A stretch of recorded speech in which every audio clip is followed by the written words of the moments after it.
From the Presidential Palace, Manila, Dateline Malacañang.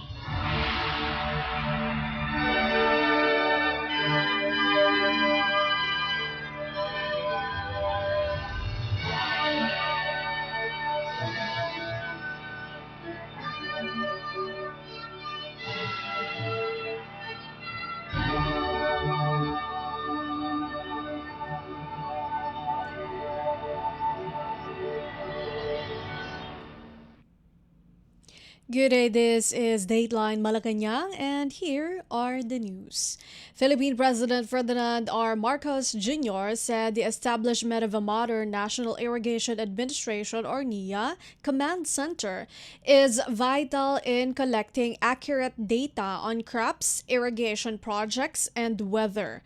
During his visit to the NIA headquarters in Diliman, Quezon City, President Marcos inspected the NIA command center, which was established as part of the agency's modernization and digital transformation initiatives.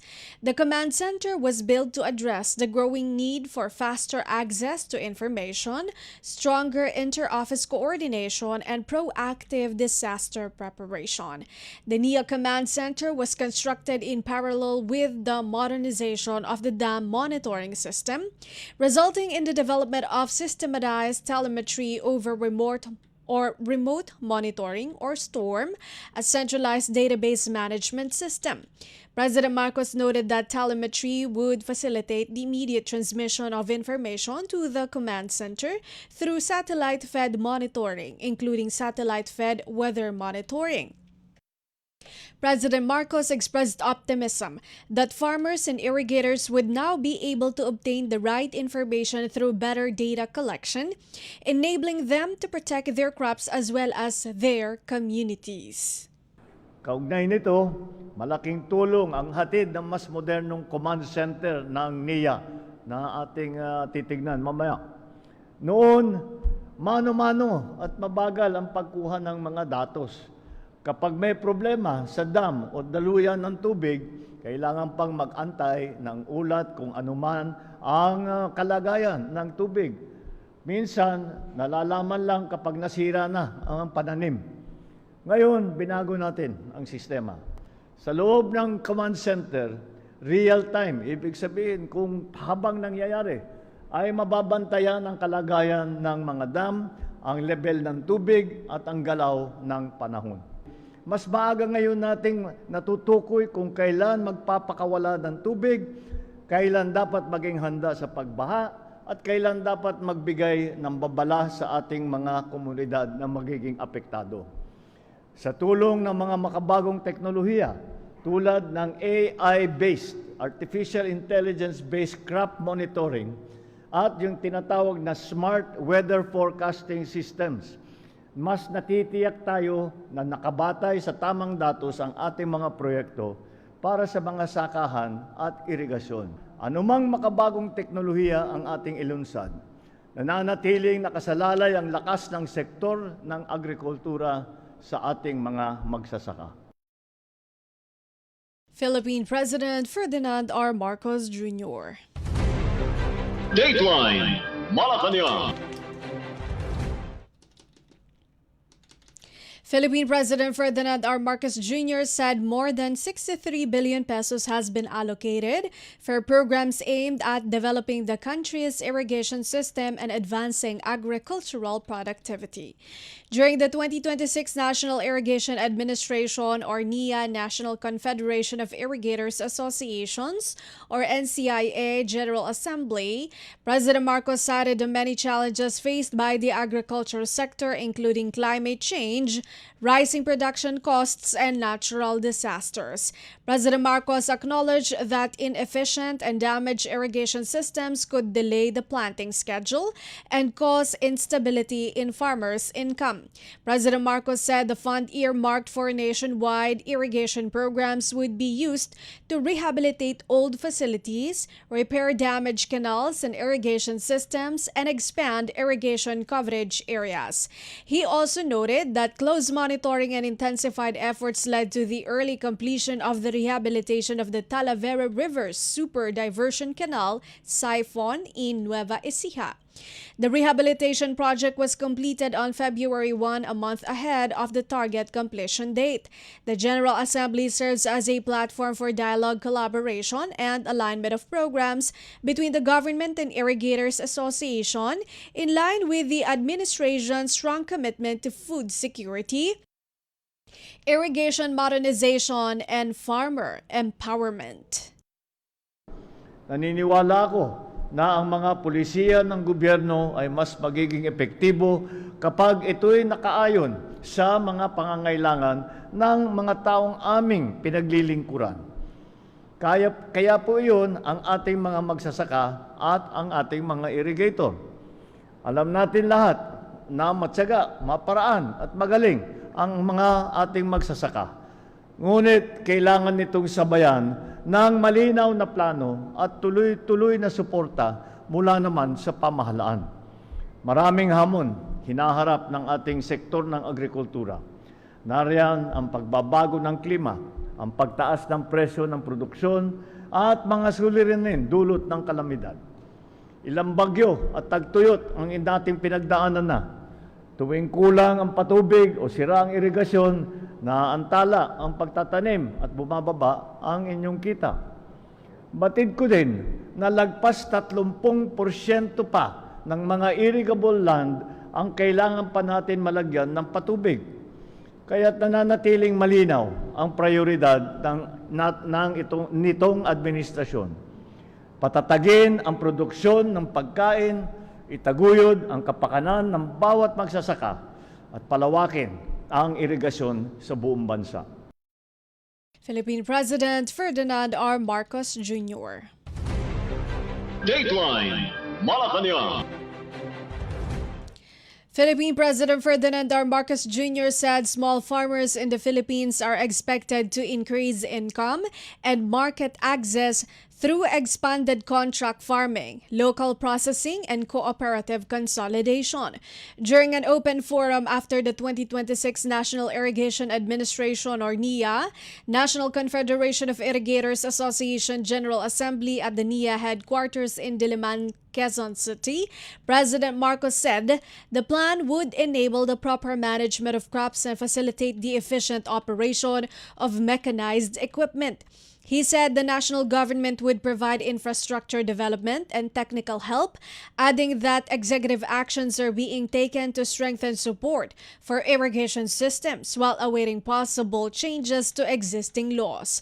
President Marcos said under the proposal, farmers' cooperatives would receive machinery and rice processing systems to help them boost their income while reducing dependence on middlemen. The president said the government would also assist in securing guaranteed markets through contract agreements, ensuring that produce is sold at pre-arranged prices. The Administrator Eduardo Guillen said more than 450 cooperatives have been organized, over 100 rice processing systems have already been distributed, and more will be rolled out this year.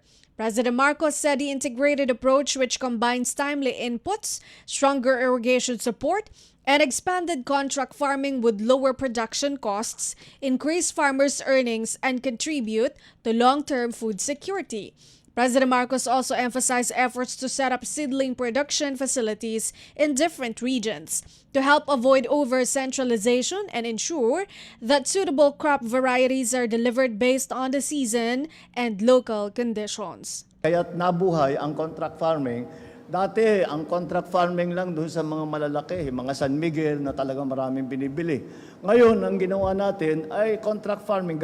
Pararamihin natin yung contract farming dahil mas maayos ang buhay ng ating mga magsasaka. Hindi na nila kailangan isipin, dala-dala ang kanilang produkto kung saan padadalhin para i-process, para gigilingin, para i-dry, para i-sacking, para ilagay sa sako, para i-deliver. Ay imbis na ganun, ay bubuuhin natin, meron na tayong market meron ng merkado para sa inyong mga produkto.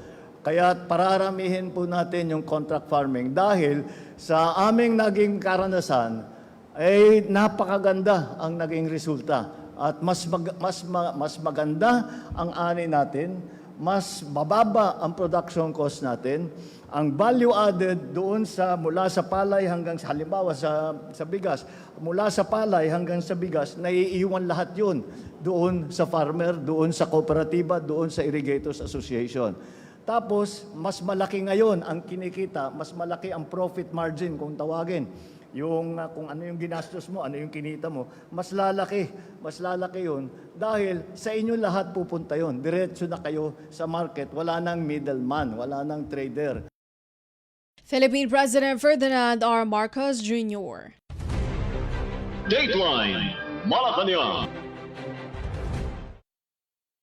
Philippine President Ferdinand R. Marcos Jr. recognized that there is still much to unravel and much to undo within government bureaucracy to dramatically enhance the country's ease of doing business and bring it in line with regional counterparts. Speaking at the ASEAN Editors and Economic Opinion Leaders Forum in Makati City, President Marcos recognized red tape and overlapping regulations as major impediments to faster and simpler government transactions. President Marcos attributed this the lengthy procedure of updating fundamental civil documents. To solve these impediments, President Marcos said that the government is reducing physical contact between residents and agencies while increasing digitalization. He noted the country's geography with over 7,600 islands as a compelling argument for digital transformation.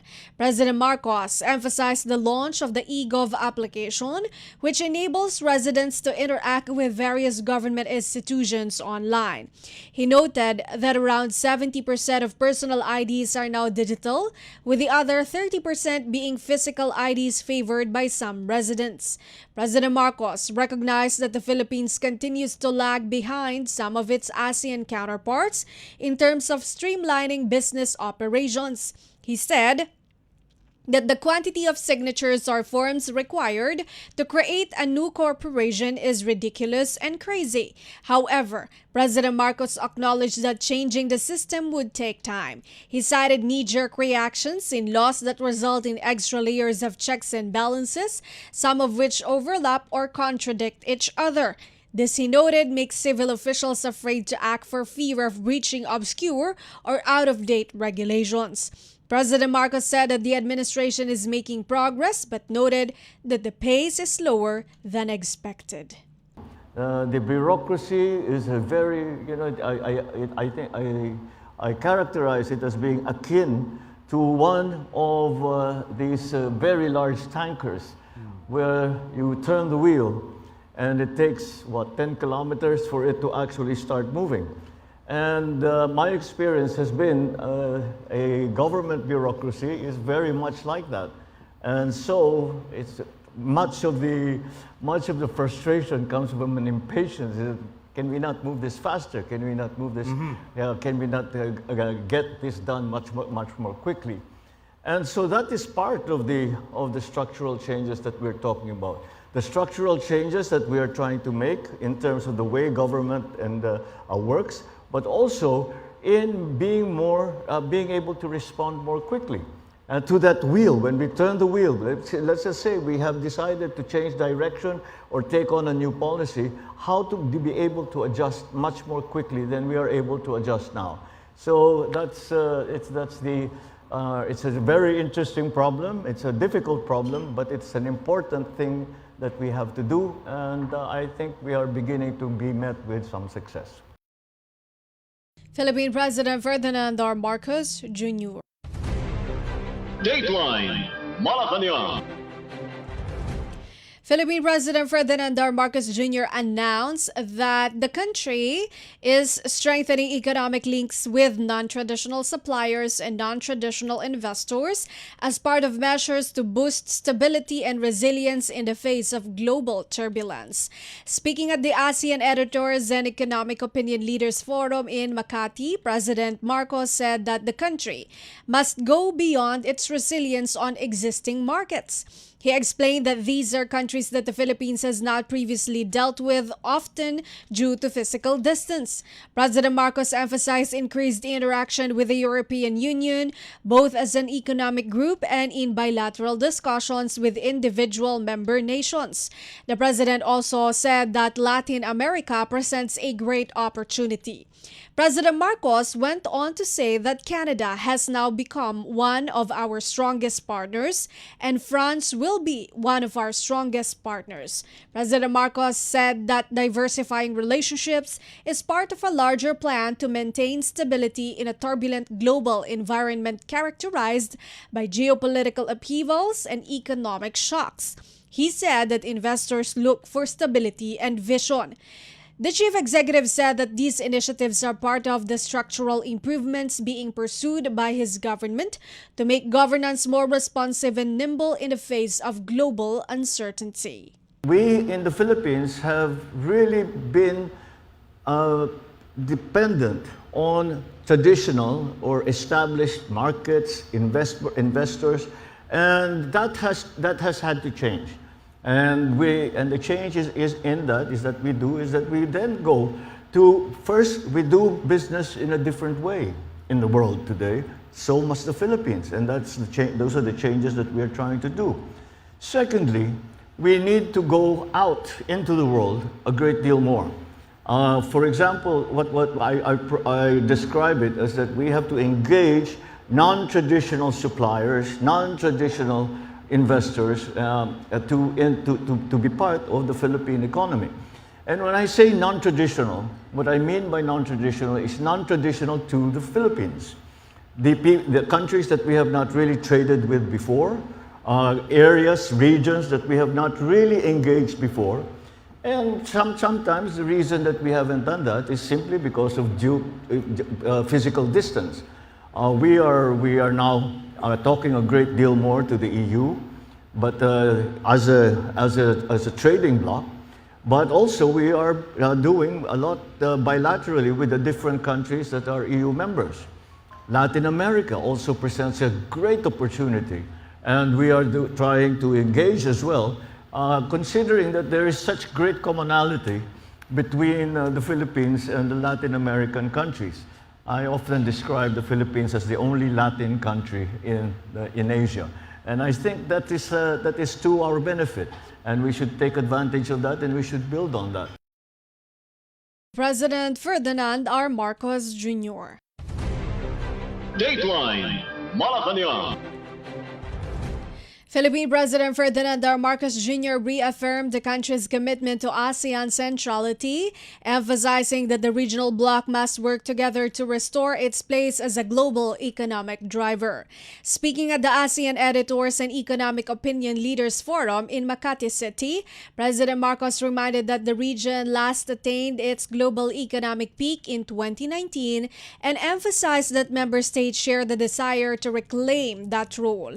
According to the President, this will be done in many ways or many different ways depending on which country we are talking about. Following the COVID-19 interruptions, President Marcos emphasized the importance of stronger regional supply chains. He described ongoing efforts to streamline import procedures and coordinate policies among member states, such as the proposed single ASEAN grid, to boost regional resilience and competitiveness. As the Philippines prepares to chair ASEAN in 2026, President Marcos said that national economic initiatives must be aligned with broader regional goals to achieve shared prosperity and stability. Well, it's rooted in the recognition, the understanding, and the commitment to ASEAN centrality. And that is very, very important, that we have to work in many ways. We must work as one. I think we share the aspiration, all member states share the aspiration that ASEAN should return to its old role of being a global economic driver. That happened in 2019, that's where we were, and we need to return to that. However, together does not mean that we all do things the same way.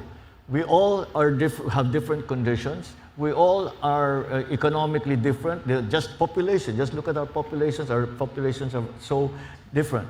The only thing that perhaps we have in common is that we're maritime countries, except for Lao PDR. And so that joint and shared aspiration of returning to that role in the global community is something that we hold in our hearts together. Even achieving that will be done in many different ways, depending on which country you are talking about. But we have to do it in consonance with one another, so that we achieve our own national goals and at the same time achieve the goals that we have for ASEAN. And that means that again, we must work together, and that's why together. Team President Ferdinand R. Marcos Jr. Dateline Malacañang. Philippine President Ferdinand R. Marcos Jr. warned that the country must elect a like-minded president in 2028 to keep recent economic changes from being undone. Speaking at the ASEAN Editors and Economic Opinion Leaders Forum in Makati City, President Marcos emphasized the significance of policy continuity, particularly in maintaining structural improvements aimed at making the country more investment-friendly. The president acknowledged investors' concerns regarding policy reversals between administrations, pointing out that Philippine politics has frequently been plagued by discontinuity. President Marcos said that improvements must be understood and felt by the population in order to be sustainable after his administration. He also said that some policies were intentionally enshrined in law to make them more difficult to repeal. When asked what type of leader voters should choose in 2028, President Marcos said that economic competence is vital. He said that the future president must grasp how to create jobs, how to keep the inflation rate down, how to make food supply a given, and consider productivity. President Marcos highlighted that leaders should prioritize nation building over partisan politics. President Marcos emphasized major steps such as the Create More Act, which boosted fiscal incentives to attract investors, both in burgeoning digital industries and traditional sectors such as mining. He also emphasized expedited processes via green lanes and government assistance for important industries such as agriculture, education, healthcare, and mining. The president emphasized the administration's regular consultations with the Private Sector Advisory Council, or PSAC. Well, number one, somebody who understands economics. Because Understands economics. that's Okay. the first thing. That's the life of the person who understands how to create jobs, who understands how to keep the inflation rate down, who understands how to make food supply a given, something that you can assume. So, and someone who thinks about productivity, because growth is about productivity. How do you make your working population more productive? How do you support them so they work better? How do you fix the education system so they're better trained? How do you make sure that they're healthier? How do you make sure that they don't worry about food? Those are the kind of people that you need, that we need, are the people who actually are thinking about not politics, but how to make the country better. I've always said, very early on, again, and even before I became president, I always was watching, and I said, when I was walking around and being around my father, all we would hear is, we are building a nation. We are about nation building. I didn't hear that anymore. So we need to have nation builders, people who want to make the Philippines better, people who actually love the Philippines and love Filipinos and want to make things better. And it boils down to, it might sound a little sentimental or emotional, but that's what you need. And of course, there has to be the element of competency. You know, the love is goes a long way, but it's not enough. You also have to know how to do it. You have to have some training, or at the very least, you have to listen to people who have that training. And I'm proud to say we have in government, we have a thing called the Private Sector Advisory Council. And the Private Sector Advisory Council, we meet more or less once a week. And the businessmen who are here know that, because we see each other fairly often. And they sit down, and we divide it up into different elements, to education, to healthcare, jobs, technology, etc., etc. And we get the best of them, and they sit down, and we basically, government just sits there and listens and asks them, what is it you need from us? That's how it started. Now, government, we on this side of the table they come in and they say, have you done your homework? You know, we talked the last week or the last meeting that we had, we were saying that we are going to do this. Have you done it? Or haven't you? And why haven't you? Between President Ferdinand R. Marcos Jr. Dateline Malacañang. Finally, for Dateline Malacañang, Malacañang dismissed as lies the claim of former presidential spokesperson Harry Roque that Philippine President Ferdinand R. Marcos Jr. wants to reconcile with Vice President Sara Duterte. Palace Press Officer Claire Castro denied Roque's claim that a confidential source told him the president wished to restore ties with Duterte. Roque had said in a Facebook video that President Marcos was trying to reconcile with Duterte, but the Vice President was no longer interested. Castro chastised the Vice President for allegedly believing Roque's salon gossip and accusing the former palace spokesperson of spreading fake news. She said that the president remains focused on governance. In the 2022 national elections, President Marcos and Duterte ran together under the banner Uniteam and won by a landslide. However, political tensions between the two parties emerged in subsequent years as seen by policy differences and public confrontations. Dateline Malacañang. And that is all for today's Dateline Malacañang for Radyo Pilipinas World Service. This has been Bea Gaza-de Guzman. From the Presidential Palace, Manila, Dateline Malacañang.